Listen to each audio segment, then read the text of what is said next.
Es un placer, queridos hermanos, volvernos a encontrar y revisar juntos nuestro libro de estudio bíblico de congregación titulado La adoración pura de Jehová, por fin restaurada.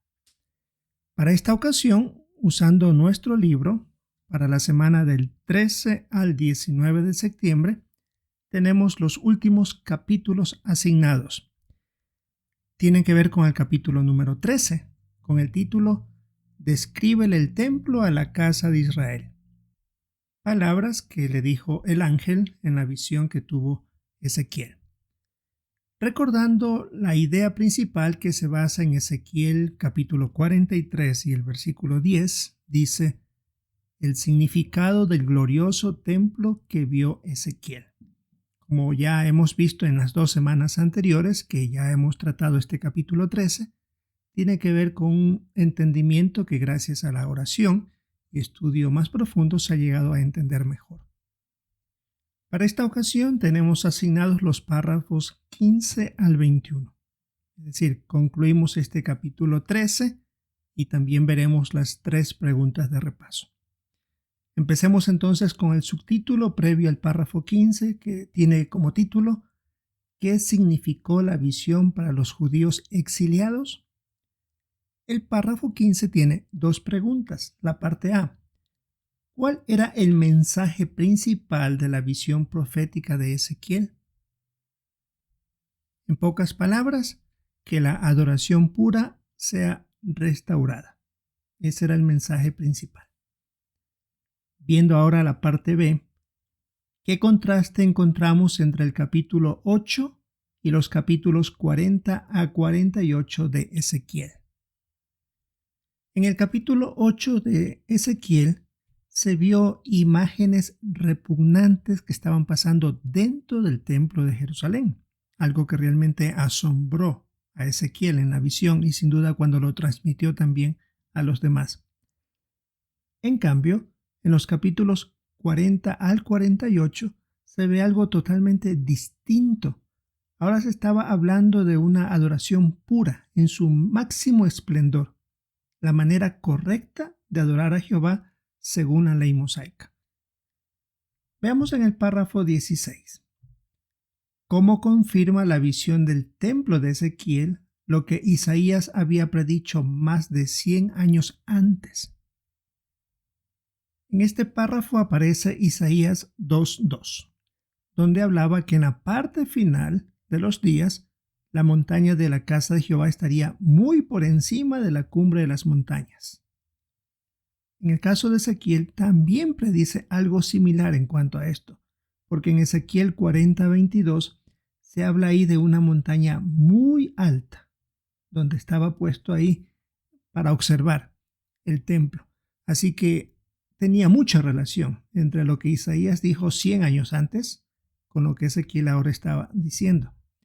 Y podemos ver ahí un dibujo que se describe en este párrafo 16 sobre el templo, donde se encontraba.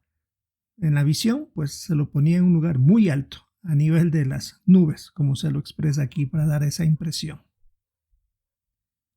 Ahora veamos el párrafo 17. ¿Qué se explica en los capítulos 40 a 48 de Ezequiel? En los capítulos 40 al 42 ve a un ángel que estaba midiendo las puertas, los muros, las paredes, los patios y el santuario del templo. En cambio, desde los capítulos 43 al 44, está viendo cómo Jehová corrige y guía a su pueblo muy testarudo, a los sacerdotes y a los jefes. Luego en el capítulo 47 se ve como un río sale del santuario, dando vida y también cosas buenas a través de todo el recorrido que llega hasta el Mar Muerto. Luego en los capítulos 45, 47 y 48 se ve como el país está dividido en parcelas exactas y en el centro está la adoración pura a Jehová. Es ahí donde se realiza esto. Así que esto estaba demostrando con claridad que Jehová estaba garantizando la restauración de la adoración pura. Y tenemos ahí un dibujo también al final del párrafo 17 sobre cómo se representaba la manera como puede haber visto Ezequiel esta visión de la adoración pura y el templo en el centro de todo. Ahora el párrafo 18. ¿Por qué no puede interpretarse la visión del templo de forma literal? Bueno, primero se resalta de que el templo estaba en una montaña muy alta, pero en el monte que realmente estaba, en el monte de Jerusalén o monte Moria, realmente no era tan alto como para llegar a ser muy alta, porque habían otros montes o colinas más altos que este mismo, donde estaba el templo originalmente. También se indica claramente que las dimensiones de ese templo no podían caber en la parte real que ellos conocían donde estaba originalmente el templo que Salomón construyó. Así que era imposible que esas medidas lleguen a estar ahí. Algo que también lo hacía que no sea real es que del santuario del templo no salía ningún río literal que iba a parar en el Mar Muerto y que allí sanara sus aguas sin vidas. Ellos sabían perfectamente que eso tampoco era posible. Y en cuanto a la repartición recta de parcelas o pedazos de terreno equitativos o iguales, también era imposible debido a que el terreno era montañoso y era imposible que eso llegara a ser de la forma como se veía en la visión de Ezequiel. Ahora examinemos los párrafos 19 al 21. Tiene una sola pregunta.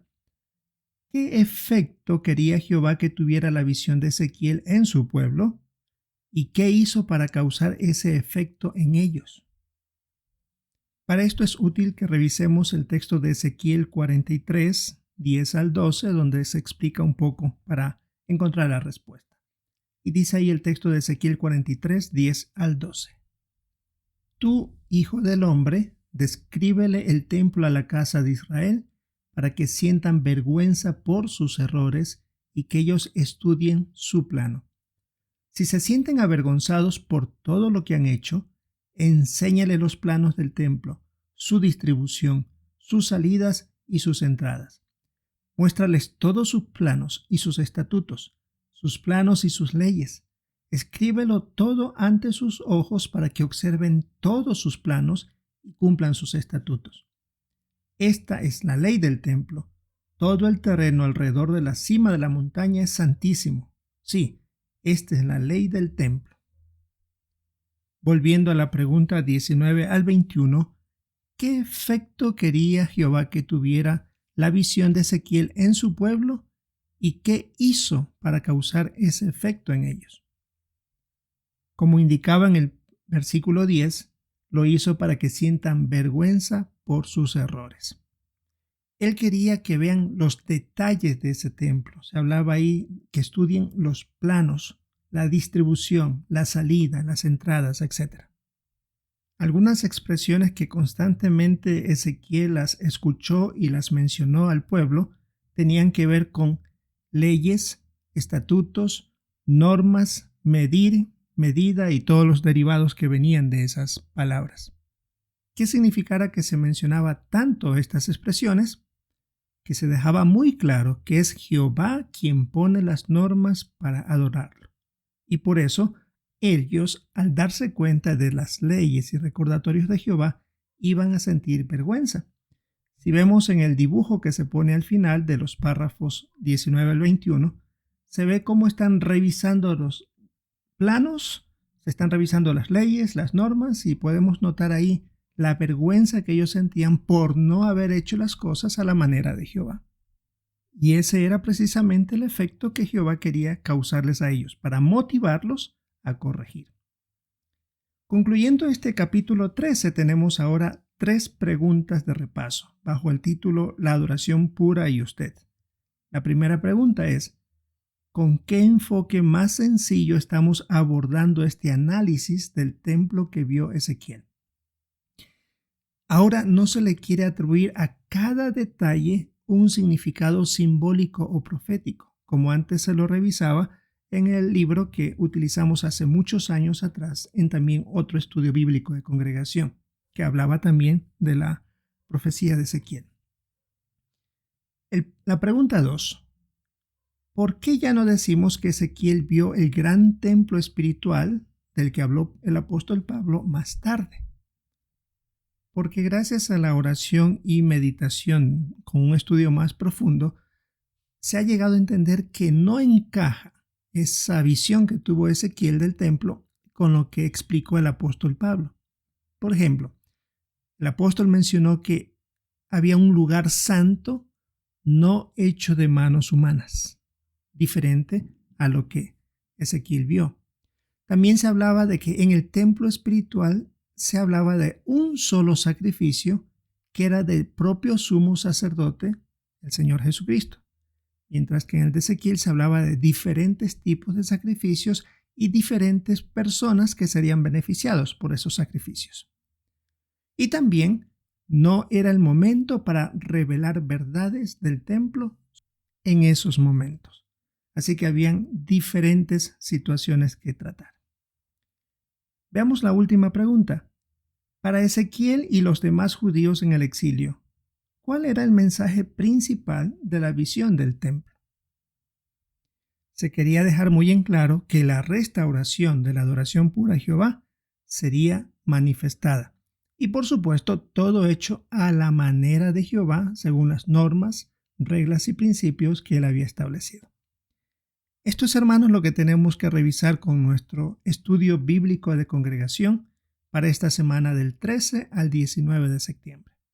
Con esto concluimos el capítulo 13 y pues tenemos algunas ideas de cómo participar con comentarios durante la reunión de entre semana.